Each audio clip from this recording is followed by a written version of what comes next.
The extraordinary summit on Comprehensive Africa Agriculture Development Program was thought of after the failure to hit the target of the Malabo Declaration, specially to end hunger and poverty by 2025.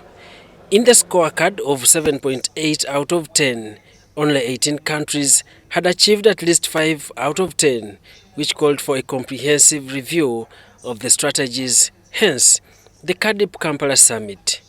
But it is not because it was not because member states did not make progress. They made some progress, but the benchmark to reach there was very high.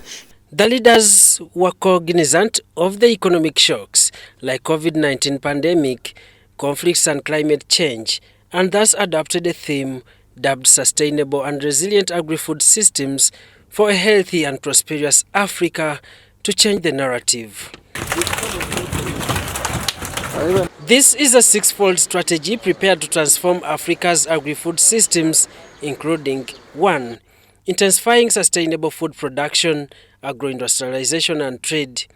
2. Boosting investment and financing for transformation. 3. Ensuring food and nutrition security. 4. Advancing inclusivity and equitable livelihoods. 5. Building resilient agri-food systems. And 6. Strengthening agri-food systems governance. But we are just on the policy level. In terms of implementation, this is the responsibility of the member states. At the 3-day summit, leaders agreed upon avenues to achieve the decade-long strategies, among which is enhancing peace and security to ensure that the respective states have stable institutions. So, without adequate implementation of the strategies as agreed upon, the objectives will remain wanting. We have work where countries that have done it have actually seen huge progress. Any country that has invested 10% has seen huge progress. So the biggest shortfall has been that very few countries, or a handful, let me not say very few, a handful of countries have been able to do 10%. The most important thing is to make sure that the private sector is enabled by governments to invest more by creating an enabling environment, making sure that we have the right policies, making sure that we are fighting corruption and removing all bureaucratic bottlenecks that hamper investments in Africa. The member states eye the Africa Intercontinental Free Trade Area while pursuing economic integration. But this is only achieved if the countries invest in respective infrastructures to ease physical connection. So that we can put those measures to eliminate the passports, so that we will be the free movement of, of women and the goods, amongst our region.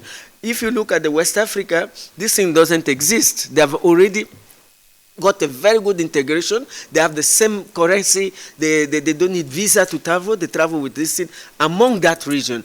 As long as the agriculture high production areas still face the challenges of poor infrastructure, imports will continue to be a priority. One of the reasons we are sending 100 billion out is because it's easier to get food from Brazil than it is to get it from your village, about 200 kilometers from your city.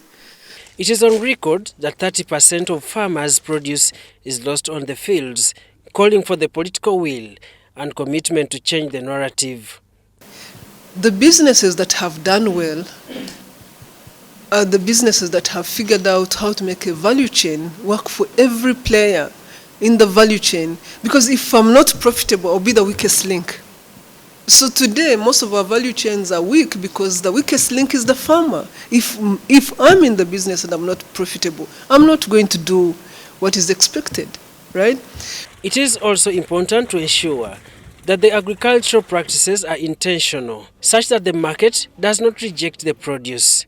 This will help reduce the gap of post-harvest loss.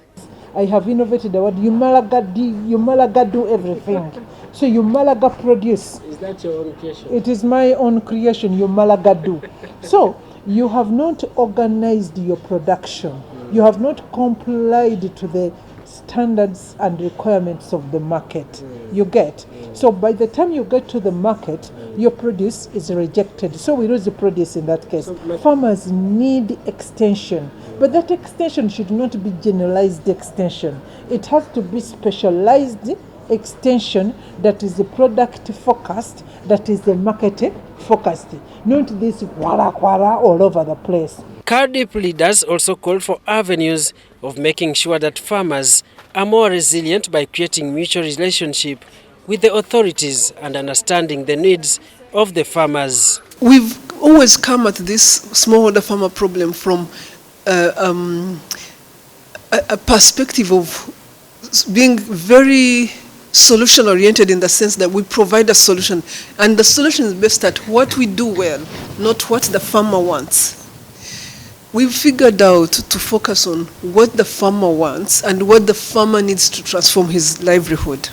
The farmer needs seeds, but he also needs fertilizers, but he also needs a market, but he also needs water, but he also needs ABCD, needs financial inclusion and all that. How do you create an ecosystem of service that helps business work with the farmer? Because they have visibility of who the farmer is, because they have means of reaching the farmer, because they can engage with the farming community. There is no resilient agri-food system without resilient actors. The kind of life our farmers live should be a going concern before even you're concerned about how flooding and droughts are. The kind of life they live. Let everybody reflect at the countryside the kind of life smallholder farmers are living.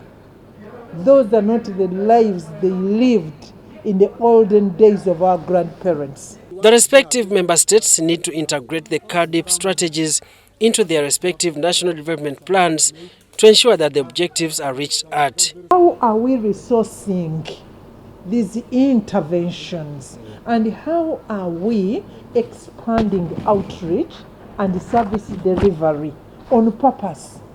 But if we are still scattering our little resources all over, however, by whoever, then another decade is going to leave us and we move into another capital. If we are still alive, we shall go to another capital and a new declaration will be made. President Yoweri Museveni, while giving his closing remarks during the Caadp summit, reminded the leaders of how Uganda organized its systems in form of 4 sectors to be able to change the narrative.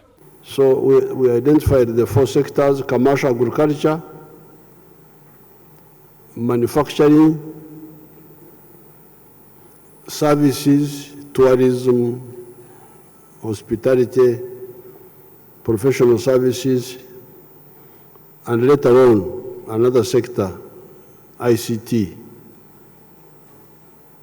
That's how the economy has been growing quite well. We are now a middle-income country, but we are going to grow even much faster than we have been growing. Daniel Mugoya, UBC News. Beauty that you can only find here. In the lush green all around us and the wondrous sights within.